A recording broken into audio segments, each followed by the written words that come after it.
Então vamos lá? No final do ano passado, a maior parte das casas de investimento especializadas ali e até mesmo as corretoras e bancos, elas faziam anúncios dizendo que dificilmente veríamos o dólar abaixo de 6 novamente, como foi o caso dessa matéria do Infomoney, com o especialista da XP. E outros tantos influenciadores falaram, o Brasil acabou, né? Vamos colocar todo o dinheiro lá fora. Durante esse período, a gente gravou vários vídeos falando sobre ativos brasileiros e mostrando que esse tipo de coisa acontece exatamente um pouco antes do país se beneficiar enormemente, né? Cara, não tem coisa mais realista no mundo. Quando a imprensa especializada inteira está dizendo que tal ativo tá bom, corre dele. Se a imprensa especializada inteira está dizendo que ele tá horrível, entra. Porque provavelmente é o melhor momento que você vai ter de entrada na vida. Esse é um fenômeno que acontece por diferentes razões, desde o interesse direto em manipular, até realmente vezes que simplesmente os analistas erram, como algumas pessoas gostam de dizer, né? Os especialistas econômicos aí erram até 95% das previsões que eles fazem sobre o mercado. Eu diria que está muito mais próximo dos 100%. Agora, dá para combinar direitinho e errar só 50%, né? Seria só metade falar que vai subir, a outra que vai cair, que seria uma coisa mais previsível ali e organizada. Quem estava certo nessa história toda? Porque a gente tem olhado, né, cada vez mais notícias do mercado brasileiro, mas algumas pessoas sempre falam, vamos olhar em dólar, vamos verificar quais foram os ganhos que alguém teve por dolarizar o patrimônio. Eu vou mostrar para vocês aqui alguns dados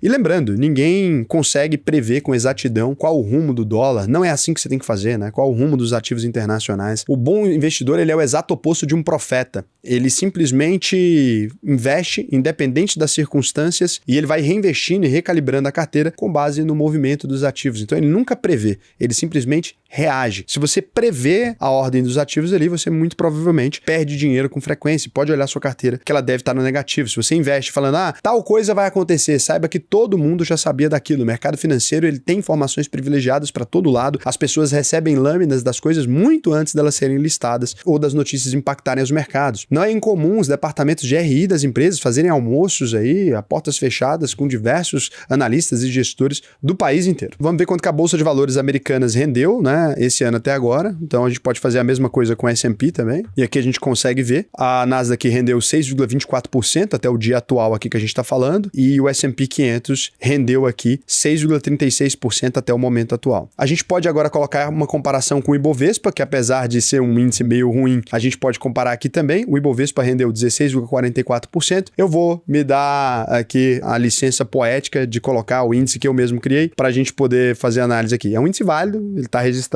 então eu posso colocar. Nos últimos 12 meses, o nosso índice rendeu 25,97%, então se correlacionou total aqui, né, do índice do Ibovespa, ele está superando o Ibovespa bastante nesses últimos 12 meses. Você consegue perceber aqui que o índice de ações fundamentalistas, né, que é o índice que eu inventei, ele lá atrás, ele já chegou a perder bastante pro Ibov, né? Você vê aqui que ele é o IAFD, o índice azul, ele já perdeu muito pro Ibov, olha só. O Ibov crescendo aqui no pós-pandemia e ele mais lento. Por quê? Lá no momento que a gente saiu da pandemia, várias empresas como Get Ninjas, Melius, Magazine Luiza, essas empresas elas deram porrada e essas empresas varejistas elas não entram no nosso índice. Então no longo prazo o nosso índice é muito melhor, como você consegue ver aqui em 10 anos, mas no curto prazo ele pode perder sim, normal, né? Uma carteira de um investidor fundamentalista que olha mais para os indicadores fundamentalistas do que para o preço da ação, muitas vezes em um ano específico ele vai perder. Não tem problema nenhum se você tiver uma boa carteira que você perca em um ano específico. Mas aí também quando o Ibovespa caiu 10,4% em 2024, a nossa continuou positiva, né? O nosso índice continuou em 0,8% positivo. Em 2023 cresceu 36,9%, enquanto o Ibovespa cresceu 22%. São 14% de diferença. Então, no longo prazo, tende a se mostrar, né, um índice bacana aqui. Ele não é um índice buy and hold, ele é um índice fundamentalista, é importante, tá? Esse índice, ele gira a carteira com muita eloquência, o objetivo dele era competir com o Ibovespa e não criar uma carteira passiva, completamente passiva de investimentos ali que só investe e deixa quieto lá. Se você quiser fazer isso, o melhor método ainda é utilizando aqui a sua carteira de investimentos. A gente consegue perceber aqui que até o Ibovespa superou muito, mas quem tem uma carteira boa de investimentos superou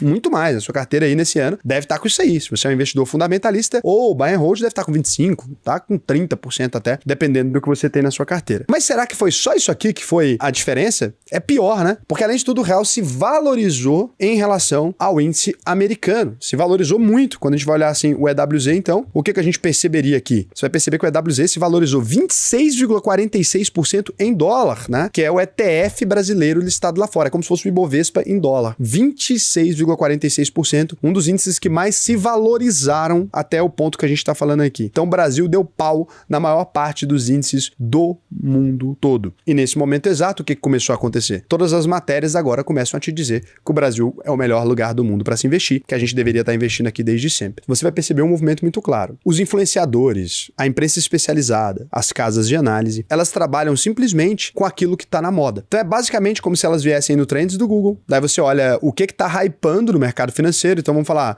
BBAS3 agora deve estar, né? Hypando aqui um pouco, que ele deu uma caidinha. Lá atrás, quando ele estava mais embaixo ainda, ninguém queria. Aí. Então você vem aqui e coloca nos últimos 12 meses, o que está hypando? Bitcoin, S&P 500, ETFs, investimento no exterior. Então eles basicamente vêm aqui, ó, e compara, por exemplo, o que tá dando mais hype agora? São as ações brasileiras? É o Bitcoin que tá hypado ali, ó, no 16 de novembro tava hypado? É o dólar também que hypou ali em dezembro, quando chegou na máxima histórica? Se você seguir esse gráfico à risca, você vai conseguir prever tudo que os influenciadores vão falar, tudo que a imprensa especializada vai falar no geral. Então eles vão te mandar investir no ativo que tiver mais caro no momento, por quê? Porque aquilo que tá sendo mais pesquisado é aquilo que as pessoas estão mais com medo de ficar de fora. É o que a gente chama de fear of missing out. Toda vez que um investimento tá subindo muito, a maior parte das pessoas, ela tem medo de ficar de fora daquele investimento. É assim que as pessoas acabam caindo em pirâmides financeiras. Não que nenhum desses ativos aqui sejam pirâmides, não são. Mas as pessoas têm muito medo de ficar de fora de alguma coisa. Pô, tá todo mundo comprando, todo mundo ganhando dinheiro, menos eu. Eu vou alocar lá agora. Esse é o modelo mais burro que você pode ter de fazer investimentos. Desculpa, né? Com perdão da palavra, eu não queria jamais te dizer que você é burro. Não acho que você seja, mas esse jeito é burro de investir. Por quê? Porque se você simplesmente fizer o inverso disso, daí como é que você vai fazer? Você vai definir a classificação do quanto você quer ter em cada ativo. Então imagina o seguinte, eu vou definir que na minha carteira eu vou ter sempre 30% de ações internacionais. Você pode definir menos. Eu quero ter só 15%, eu não gosto muito dos Estados Unidos. Pô, beleza. Acredito mais no Brasil, um país que cresceu menos. Ou inverso. Cara, não acredito nada no Brasil. Vou ter 10%, vou ter 2% no Brasil só. Pode configurar do jeito que você quiser. Vou ter fundos imobiliários, ou não vou ter, né? Vou ter fundos imobiliários, não. Vou ter 30% em ações nacionais, vou ter 10% em REITs. São os fundos imobiliários americanos, distribuem renda. Vou ter 5% em criptomoeda, vou ter 10% em renda fixa internacional, que é o Tesouro Americano, Treasury Bonds, que eu acredito no dólar, a taxa de juros é menor, mas eu acredito no dólar. Definiu aqui o que você vai fazer? O que vai acontecer aqui? Pensa na lógica mais simples do planeta Terra. Se você fizer uma divisão imediata aqui, agora eu vou explicar de um jeito aqui, vou colocar no Paint, vou precisar do Paint porque vai fazer mais sentido para você aqui. Vamos supor que você tem essas duas classes de ativos diretamente ali. Olha que coisa simples, importante e fundamental. Se eu tenho só duas classes de ativos, ali eu fiz várias, mas por que eu vou colocar duas aqui? Para ficar mais fácil de explicar o exemplo. Eu tenho 50% Brasil, tá aqui, 50% Brasil, 50% Estados Unidos. Se agora o Brasil se valorizou em relação aos Estados Unidos, e se valorizou nessa última questão agora, 26%, ele vai consumir mais um pedaço aqui. Mesmo que eu não tenha vendido nada nos Estados Unidos, vamos supor que os Estados Unidos não se desvalorizou, é que nesse cenário também desvalorizou. Eu tô com menos Estados Unidos agora. Estados Unidos ficou mais barato, não ficou? Porque caiu, obviamente aqui, ó, eu consumi um pedaço maior, os Estados Unidos caiu, o Brasil cresceu. Então as duas coisas aconteceram ao mesmo tempo. Tanto o dólar abaixou de preço, quanto as minhas posições brasileiras aumentaram de preço. Todo mundo que usa aí Kinvo, quem usa Investidor 10, quem usa qualquer coisa para acompanhar, seu gráfico deve ter registrado essa queda. Ele fez assim, a sua posição em dólar diminuiu, né? Por exemplo, ela aumentou o tamanho dolarizado, mas ela diminuiu em relação ao todo. Ou seja, os Estados Unidos ficou mais barato, aconteceu esse fenômeno. O que você vai fazer agora? As pessoas, influenciadores, etc., estão te mandando comprar mais Brasil. O que faria esse gráfico ficar ainda assim, né? Por exemplo, ele poderia ficar assim, poderia ficar 75%. Então o que eles estão tentando te mandar fazer é isso aqui, ó. Agora você vai comprar mais Brasil, porque tá subindo. Só que você tá comprando mais caro ou mais barato se o Brasil tá subindo? Caro. Você tá comprando muito mais caro. O gráfico ficou assim. Se você conseguir levar ele para cá, ó que maravilha. Você conseguiu levar ele para cá, você comprou os Estados Unidos no momento mais barato. Quando se recuperar um pouquinho o valor do dólar, você tá na posição de ganho. Aí os Estados Unidos começou a ganhar. Beleza, Estados Unidos começou a ganhar e agora Estados Unidos se transformou no maior percentual da sua carteira. O que você vai fazer? O que tá mais barato? Brasil, né? Então agora você vai comprar Brasil para repor e tentar sempre chegar no balanço. Não precisa ser 50-50, pode ser 15, como eu mostrei aqui no sistema, pode ser 30, pode ser 10. Se você simplesmente realizar esse sistema, o sistema vai automaticamente te mandar reajustar naquele braço que tá faltando. O que a gente faz nesse sistema aqui da UVP é basicamente isso. Vai lá, o cara digita 10 mil. Ele te fala exatamente o que você tem que comprar para rebalancear. Olha, coloca agora em ações nacionais ou coloca em fundos imobiliários. Nesse caso aqui é porque não tem eu desci a meta, né, de investimentos internacionais aqui, então ela ficou na meta menor. Ó, o que acontece? Eu colocar, por exemplo, que eu quero 50 em ações nacionais, eu colocar aqui, é porque não tem nenhum ativo. Se eu colocar que eu tenho só 10% aqui de ações nacionais, só para simular para vocês entenderem o quanto essa lógica vai funcionar. Então, 45 aqui, por exemplo. Na hora de aportar, Se eu colocar que eu quero 10 mil, por exemplo, você entendeu? Ele me manda comprar ações internacionais. Se ela tivesse mais posição aqui, né? Quando ela tivesse a recomendação igual, ou se ela tivesse uma recomendação maior, ele sempre vai colocar o que está mais barato na sua carteira para você comprar. Então, esse simples sistema aqui, ele vai te impedir de comprar aquilo que está subindo e vai te permitir sempre comprar aquilo que está mais barato. Só com isso aqui você já consegue subir a sua rentabilidade, assim, em níveis astronômicos ao longo da história. Todos os backtests que você realizar com essa metodologia aqui, você vai perceber que isso beneficia demais a sua carteira, isso vai produzir um resultado muito bacana. Se você quiser aprender mais sobre essa metodologia ou sobre como se aprofundar nisso, eu vou te recomendar que você abra aí a UVP. Eu te ensinei de graça aqui, mas lá você tem um conhecimento muito mais avançado. É só ir aí e vai ter acesso a esse sistema. É só ir a uvp.com.br, faça a sua análise de perfil, preencha esse questionário aqui até o final, que eu vou te ensinar a investir no Brasil e no mundo inteiro. E detalhe, a UVP tem plataforma própria de investimentos que tem acesso a investimentos brasileiros e internacionais em Bitcoin, em tudo num lugar só. Renda fixa internacional, renda fixa brasileira e tudo. Então compensa muito. Com valor muito baixo, todo mundo que ganha mais de 4.500 já vai se beneficiar aqui da UVP. É de salário mesmo. Você tem mais de 4.500 de salário, já vai se beneficiar. Quem ganha 10, 15, 20 mil,